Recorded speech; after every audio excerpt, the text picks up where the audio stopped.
Hi everyone, welcome to today's Huddle. I'm your host, Jessica Wills, alongside the beautiful Britt Johnson. I don't think we've ever done a Huddle together. We haven't. This is our first one. Yeah. So everyone, you don't have to comment where it's Britt, because she's sitting right I'm here. here. We're here together. It's good to see you. Yes.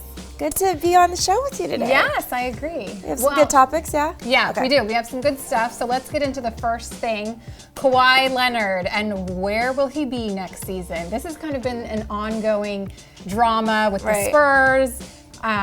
Will he stay? There's tension. He wants to leave. But now they might be offering him a max contract SUPERMAX contract. $219 million should he stay. Well, let me say, I think that this guy is like one of the greatest. Like he's only 26 years old. He's two-time MVP, or not MVP, defensive player of the year. And he's great. But he's been injured the last year. Nobody knows if he's going to fully recover from this injury. So I don't think they're actually going to offer him that max contract. If they do, I think obviously he should take it. It's going to be a 5-year contract. He should take it, but I just don't think they're going to offer him that. I don't know why I still think they're going to trade him, because they're going to get so much for him because he's so great and he's so young still, you know what I mean? He still has at least like 10 years left to play in the league, you know what I mean? So Right. I think if you trade him, get whatever you can for him, and then let him finish out, this next season, whether he does a 1-year deal with the next people or does a max contract later on, I think he's going to be fine himself, so I don't think he's going to want to stay in a situation where it's like, I have to be with this team and these people that I'm not getting along with. Like, he didn't even want to go through healing process and rehab with the team. Like, he went and hired his own people for that. Right. So that says a lot right there, you know what I mean? That I don't think he wants to be in that situation. And I mean, after you get past $100 million, it's all the same anyway. Who cares if you get that extra $5 million or 10, you know what I mean? So I don't think money's that big of an issue for him to where he's going to be oh, I'm going to stay even though I'm in an environment where I'm not happy. Because I've known other players that have been I would rather take a pay cut and go somewhere where I'm happy and I enjoy where I'm playing than make max money and not be in a situation, especially you're signing a 5-year deal, so he's going to be there another 6 years or so. That's my question is, I think when anyone is putting that money on the table, I think a lot of people would say, hey, what problems? Sign me up. Where do I sign? But if he's not happy, then it's just going to be the same thing over again, where the team's not, he's not feeling respected. He's not getting to play the way he wants to. So, Yeah, and he didn't even support his team during the playoffs. He was never at any of the games and stuff like that. And I just feel like that says so much. You're playing under one of the best coaches. You had a great team, and you're not even going to be there to support them.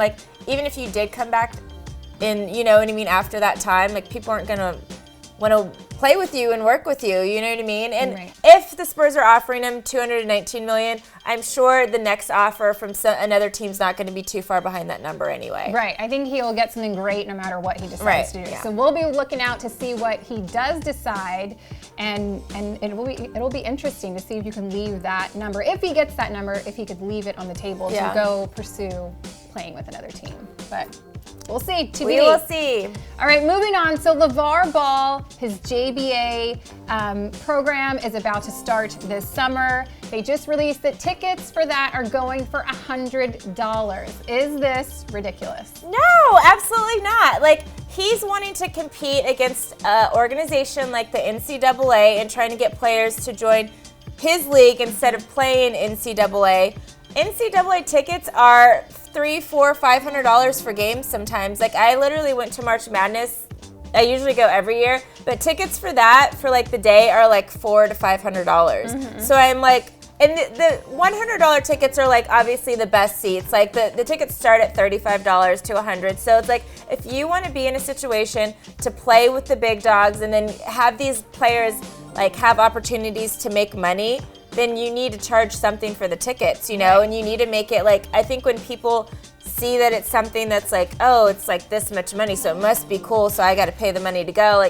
When you put yourself higher, people are going to start believing that you're at that level, obviously I think the Zo2s are too expensive. $500 for shoes is ridiculous, but the tickets are, especially in LA and stuff like that, you pay that much to see so many different things out here. It's like, I mean, it's cheaper to get a ticket to that than to go to Disneyland, you know what I mean? That's Like tickets are so expensive nowadays anyway, so like might as well just go support. And it's not like you're just supporting LeVar and his family. It's all the players that are playing are getting cuts of this money, you know? That's where I think that I can say, okay, yes, let's support, because you're not supporting only LeVar. This is going to all the players. This is a league he created as an outlet for them to not go to college, not play in the NCAA, where they regulate that you can't be making any money.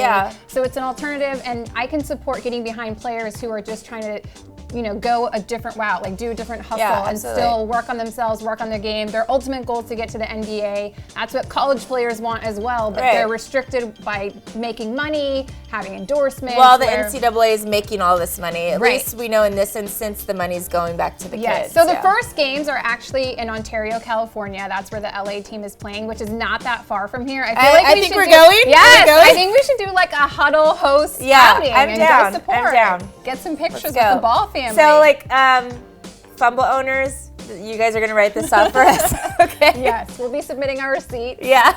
Make it a work outing. I'm down. I'm down. So let us know if you guys plan on going to any of these games. Like I said, in Ontario, California, we might be there. You might see us. We'll see what happens. We'll see what happens. Let us know in the comments below. And thank you all so much for joining us on today's Huddle. We'll see you next time.